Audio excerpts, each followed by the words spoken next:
వేసవి వస్తుందంటే చాలు మార్కెట్లో మల్లెల గుబాళింపు మొదలవుతుంది. వేసవిలోనే మల్లెలు విరగబూస్తాయి. పైగా మల్లెను పూల మహారాణిగా పరిగణిస్తారు.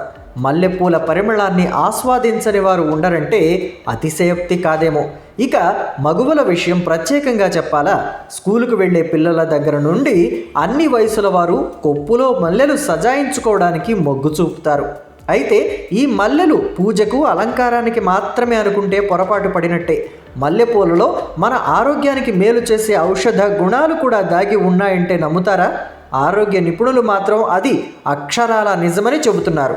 మల్లెపువ్వు టీని ప్రతిరోజు క్రమం తప్పకుండా తాగితే అనేక ఆరోగ్య ప్రయోజనాలు పొందగలుగుతామని చెబుతున్నారు. అనేక రుగ్మతలను దూరం చేసే గుణాలు మల్లెలలో ఉన్నాయని అంటున్నారు. ఈ మల్లెపువ్వు సువాసనను గ్రీన్ టీతో పాటు ఇతర టీలలో రుచి పెంచడానికి ఉపయోగిస్తారట. అయితే మనం చెప్పుకోబోతున్న ఈ జాస్మిన్ టీని మాత్రం మల్లెపూల నుండి తయారు చేయరు, కానీ ఇది మల్లెపువ్వుల సువాసనను కలిగి ఉంటుంది. తేయాకుని, మల్లెపూలను ప్రత్యేక పద్ధతుల్లో డీహైడ్రేట్ చేసి ఈ టీని తయారు చేస్తారు. మరి జాస్మిన్ టీ తాగటం వల్ల కలిగే ఆరోగ్య ప్రయోజనాలు ఏమిటో ఓ లుక్కేద్దాం రండి.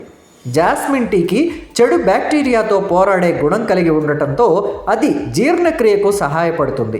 జాస్మిన్ టీలో క్యూటిచిన్స్ ఉన్నాయి. ఇవి కొవ్వును కాల్చే లక్షణాలను కలిగి ఉంటాయి. అంతేకాదు బరువు తగ్గించడంలో కూడా దోహదపడతాయంటున్నారు నిపుణులు. జాస్మిన్ టీలో ఉండే ఔషధ గుణాలు అరోమా థెరపీకి చక్కని పద్ధతి అంటున్నారు. అంతేకాదు జాస్మిన్ టీలో యాంటీ ఆక్సిడెంట్లు పుష్కలంగా ఉంటాయట. ఇవి క్యాన్సర్ ప్రమాదాన్ని తగ్గిస్తాయి అంటున్నారు. జాస్మిన్ టీలో యాంటీ ఇన్ఫ్లమేటరీ లక్షణాలు ఉండటం వల్ల కీళ్ల నొప్పులు, ఆర్థరైటిస్ సంబంధిత నొప్పులను తగ్గిస్తాయని చెబుతున్నారు. జాస్మిన్ టీ తాగటం వల్ల ఇన్సులిన్ స్థాయిలను బ్యాలెన్స్ చేసుకోవడం వల్ల మధుమేహాన్ని బ్యాలెన్స్ చేసుకోవడం, లేదంటే కొంతమేర అదుపు చేసుకోవడం వీలవుతుంది అంటున్నారు.